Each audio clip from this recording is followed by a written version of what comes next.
कैकेयी अपने बेटे भरत के लिए नहीं बल्कि 14 वर्ष के लिए ही राम के लिए वनवास क्यों मांगा, आज सच्चाई आपको पता चलेगा। कैकेयी राजा दशरथ की 3 रानियों में सबसे ज्यादा प्रिय थी। उनके मांगे गए वरदानों के कारण ही प्रभु श्री राम को राज सुख त्याग कर 14 वर्षों तक वनवास में रहना पड़ा। उनके मांगे गए वरदान से ही पूरी रामायण का आधार बनता है। उन्हें रामायण के कैकेयी के पात्र के सभी को घृणा होती है। आज भी कोई अपनी पुत्री का नाम कैकेयी नहीं रखता है। इन्हीं वरदानों के कारण कैकेयी को हर किसी की उपेक्षा का पात्र बनना पड़ा, यहाँ तक कि अपने पुत्र भरत से भी कटु वचन सुनने पड़े। लेकिन क्या कैकेयी ने अपने पुत्र को राज्य मिलने के लालच या मंथरा के बहकावे में आकर ये वरदान मांगे थे? क्या वह वाकई निंदा का पात्र थी या राम को वनवास भेजने के पीछे कोई और कारण था? आइए जानते हैं पूरी सच्चाई इस वीडियो में। कैकेयी विवाह से पहले दुर्वासा ऋषि की सेवा क्या करती थी, जिसके फलस्वरूप दुर्वासा ऋषि के वरदान से उनका एक हाथ वज्र के समान हो गया था। साथ ही दुर्वासा ऋषि ने उन्हें वरदान दिया कि स्वयं भगवान तुम्हारी गोद में खेलेंगे। समय का चक्र चलता रहा और आगे कैकेयी का विवाह राजा दशरथ से हो गया। जब एक बार देवों और असुरों में युद्ध हुआ तो देवराज इंद्र ने राजा दशरथ को सहायता के लिए बुलाया। रानी कैकेयी भी उस समय सारथी बनकर राजा दशरथ के साथ गई। युद्ध भूमि में जब रथ की कील निकल गया और राजा दशरथ का रथ लड़खड़ाने लगा तो कैकेयी ने अपने हाथ की उंगली कील की जगह लगाकर दशरथ के प्राणों की रक्षा की। जिसके बाद राजा दशरथ ने कैकेयी से 2 वरदान मांगने को कहा, लेकिन कैकेयी ने यह कहकर टाल दिया कि समय आने पर वे वरदान मांग लेगी। ये तो बात हुई कैकेयी के वरदान मांगने की, जिसके कारण लोग उनसे घृणा करते हैं। लेकिन इसके पीछे कुछ और वजह भी थी। जब समय आया तो उन्होंने 2 वरदान मांगे, एक तो प्रभु श्री राम के वनवास का और दूसरा कि उनके पुत्र को गद्दी पर बिठाया जाए।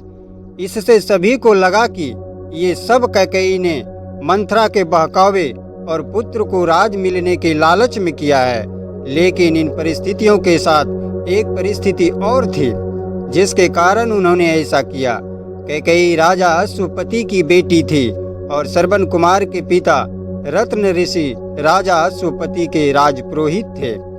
और रत्न ऋषि ने ही कैकेयी को सभी शास्त्र वेद पुराण की शिक्षा दी थी। उन्होंने कैकेयी को बताया कि राजा दशरथ की कोई संतान राजगद्दी पर नहीं बैठ पाएगी और साथ ही ज्योतिष गणना के आधार पर बताया कि दशरथ की मृत्यु के पश्चात यदि 14 वर्ष के दौरान कोई संतान गद्दी पर बैठ भी गया तो रघुवंश का नाश हो जाएगा। कैकेयी ने इस बात को अपने अंदर आत्मसात कर लिया। कैकेयी प्रभु श्री राम से बहुत प्रेम करती थी, लेकिन राजा दशरथ के हाथों बाण लगने के कारण श्रवण कुमार की मृत्यु हो गई थी।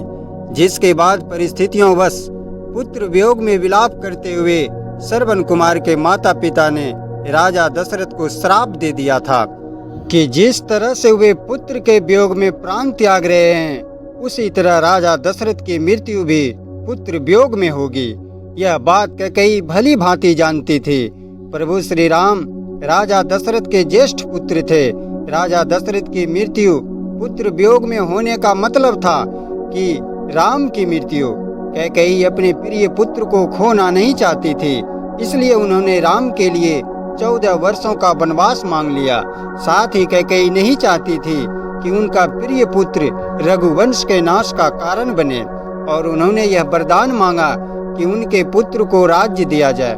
सभी की भलाई के लिए कैकेयी ने अपनी पुत्र की घृणा को भी स्वीकार कर लिया। प्रभु श्री राम ने स्वयं माता कैकेयी को कभी गलत नहीं कहा। साथ ही जब भरत ने अपनी माता को कटु वचन कहे तो प्रभु श्री राम ने उन्हें रोका।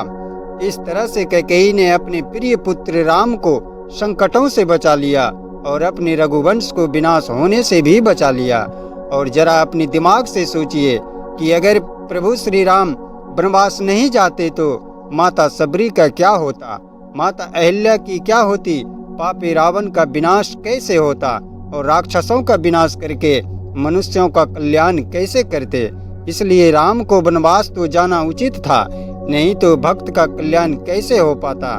तो मेरे प्रिय भक्तों, कैकेयी माता निंदनीय नहीं बल्कि वंदनीय है। मुझे उम्मीद है कि आप लोगों को यह कहानी बेहद पसंद आई होगी। अगर पसंद आई है तो एक लाइक ज़रूर कर दें, और अभी तक चैनल को सब्सक्राइब नहीं किए हैं तो प्लीज़ सब्सक्राइब कर दें। मिलते हैं अगले वीडियो के साथ, तब तक के लिए सभी को दिल से राधे राधे, धन्यवाद। जय जय श्री राम।